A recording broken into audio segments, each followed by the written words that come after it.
Hello students, welcome to physics class. हम इस वक्त इलेक्ट्रिक डायपोल डिस्कस कर रहे हैं। इससे पहले के दो वीडियोज में हमने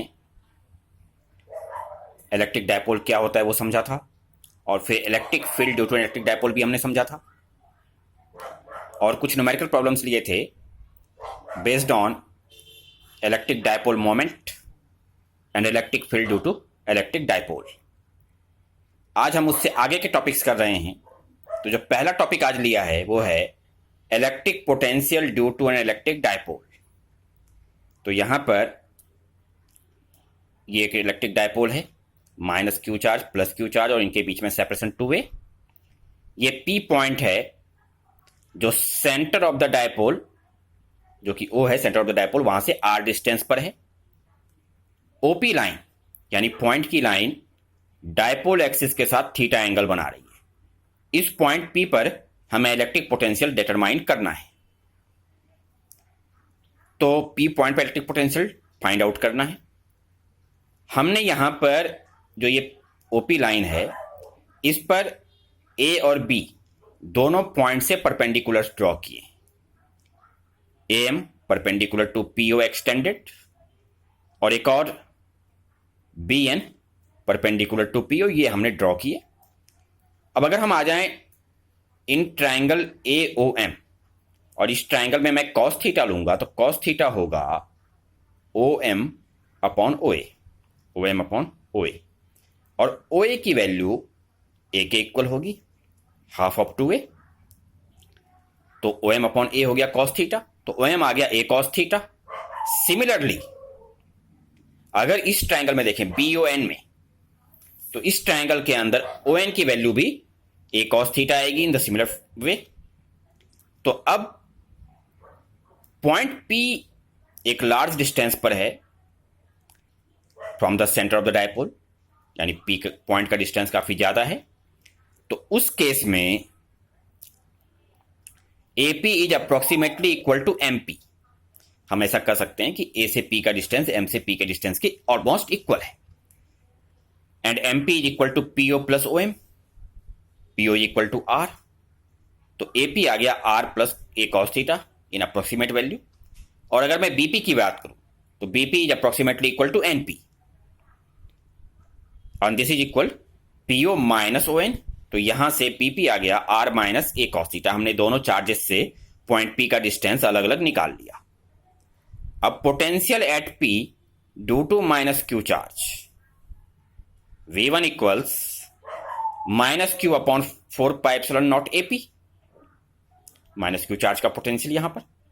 तो ये होगा minus q upon 4 pi epsilon naught R plus A cos theta, and potential at P due to plus q charge V2, ये इक्वल्स होगा plus q upon 4 pi epsilon naught BP,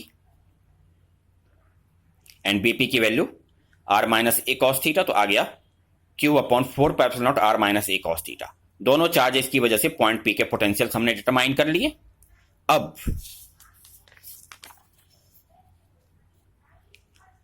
net potential at P होगा V equals V1 plus V2। तो वहां से अगर आप लेंगे तो Q upon 4 pi epsilon not common हुआ, और minus 1 upon R plus A cos theta plus 1 upon R minus A cos theta. यहां पर एलसीएम लिया, ये आएगा R square minus A square cos square theta, minus R plus A cos theta, and plus R plus A cos theta. R और minus R cancel हुए, तो V equals आया Q into 2A cos theta upon 4 pi epsilon naught R square minus A square cos square theta. Q into 2A हो गया P, dipole moment of the dipole, and if R is extremely greater than A, तो A square cos square theta neglect होगा, यानी कि far point. तो V equals आया P cos theta upon 4 pi epsilon naught R square is the potential of point P। ये हमने निकाला। अब हम अगर अलग अलग केसेस देखें पोटेंशियल के लिए, तो पहला case on the axis of the dipole, theta वहां पर 0 होगा, cos थीटा इक्वल्स 1 आएगा, तो V इक्वल्स आएगा P upon 4 pi epsilon naught R square. और इक्वेटर या परपेंडिकुलर बाइसेक्टर पर थीटा 90 डिग्री होता है, तो cos 90 0 होगा, तो V इक्वल्स 0 होगा। यानी परपेंडिकुलर बाइसेक्टर पे पोटेंशियल जीरो होगा, यानी इक्वेटर के किसी भी पॉइंट पर हम देखें तो इलेक्ट्रिक पोटेंशियल जीरो होता है डायपोल के लिए। तो ये हमने इलेक्ट्रिक पोटेंशियल समझा ड्यू टू इलेक्ट्रिक डायपोल, और टॉपिक्स कवर करते हैं। Torque acting on an electric dipole placed in uniform external electric field. कोई इलेक्ट्रिक डायपोल है, वो एक एक्सटर्नल इलेक्ट्रिक फील्ड में रखा है जो कि यूनिफॉर्म है। जैसे मान लीजिए minus q charge plus q charge, A B point, वो हो गया सेंटर ऑफ द डायपोल। और ये डायपोल एक इलेक्ट्रिक फील्ड में रखा है, इलेक्ट्रिक फील्ड ई, और डायपोल एक्सिस इलेक्ट्रिक फील्ड के साथ थीटा एंगल बना रही है। ये सारा कुछ यहाँ पे डिस्क्राइब किया हुआ है। The dipole axis makes an angle theta with the direction of electric field. तो इस इलेक्ट्रिक फील्ड का फोर्स सबसे पहले माइनस क्यू चार्ज पर F1 इक्वल्स होगा minus q into e, and force on plus q charge F2 equals plus q into e. तो अगर हम नेट फोर्स देखेंगे तो वो तो दोनों कैंसिल होकर के जीरो हो जाएगा, यानी इलेक्ट्रिक डायपोल अगर यूनिफॉर्म इलेक्ट्रिक फील्ड में रखा है तो फोर्स जीरो है। अब आ जाते हैं टॉर्क के ऊपर। तो torque of F1 about O, point O के अबाउट F1 फोर्स का टॉर्क कितना होगा? तो ये होगा OA vector cross F1 vector, तो OA cross minus q into e, तो क्यू को कॉमन करा, माइनस OA क्रॉस ई। तो टॉ1 इक्वल्स आया क्यू, माइनस OA को हमने AO लिखा तो टॉ1 इक्वल्स आया क्यू इंटू AO क्रॉस ई। इसी तरह से torque of F2 second force about point O, ये इक्वल्स होगा OB क्रॉस F2, यानी OB cross QE, Q common, OB cross E। तो यहां पर दोनों टॉर्क हमने निकाले, तो टोटल टॉर्क होगा टॉ इक्वल्स टॉ1 प्लस टॉ2, तो Q कॉमन हुआ, AO vector plus OB vector cross E।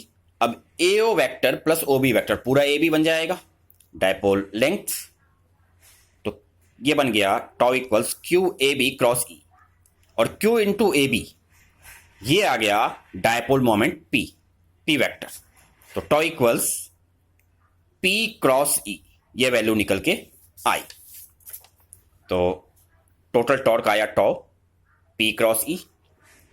यहां पर देखिए, अगर इसका मैग्नीट्यूड देखूंगा तो टॉ इक्वल्स P साइन थीटा, और P की वैल्यू Q इंटू 2A, तो टॉ आ गया 2QA E साइन थीटा। इस तरह से हमने टॉर्क देखा।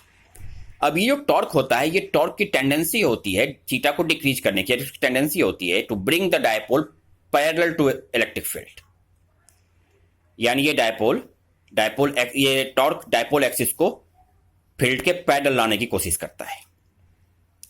अब पढ़ना है potential energy of an electric dipole in uniform electric field.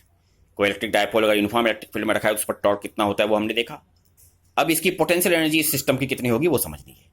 यानी कोई इलेक्ट्रिक डायपोल है, मोमेंट है P, it is placed in uniform electric field E, the angle between dipole moment and the electric field is theta.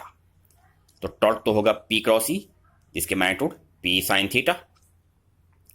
ये torque tends to decrease theta. अब मान लिया जाए भी थीटा एंगल पर है डायपोल मोमेंट इलेक्ट्रिक फील्ड से, and if the dipole is rotated from theta to theta plus d theta, work done by this torque equals dw equals minus tau d theta. Minus q negative sign ये दिखा रहा है कि torque तो theta को decrease करना चाहता है, और यहाँ थीटा इनकी जोड़ है, theta two theta plus d theta, तो dw equals minus tau d theta. Torque और एंगुलर डिस्प्लेसमेंट एक दूसरे के अपोजिट हैं, तो ये इक्वल्स आ गया minus PE sign theta d theta.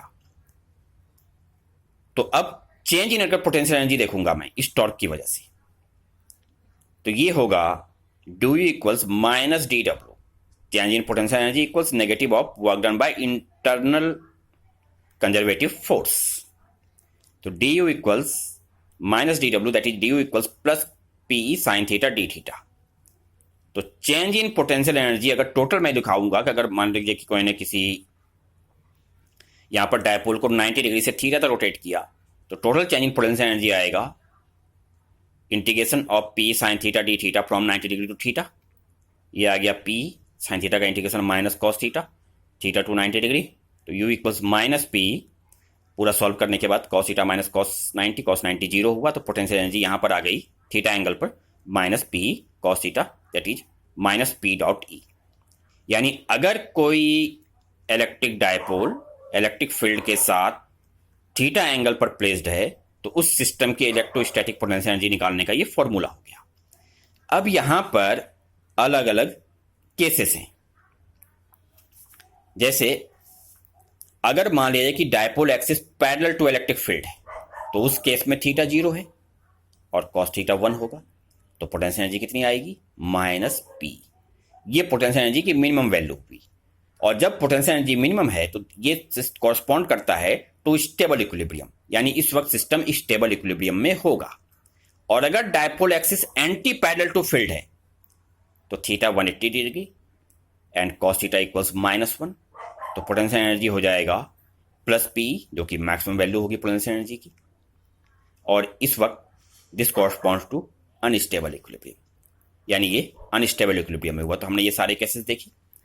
आज हमने जो भी टॉपिक्स अभी कवर किए, नेक्स्ट वीडियो में इन्हीं टॉपिक्स के ऊपर न्यूमेरिकल प्रॉब्लम्स मैं आपके साथ डिस्कस करूंगा, जिसके बाद इलेक्ट्रिक डायपोल हमारा कंप्लीट हो जाएगा। Okay students, thank you.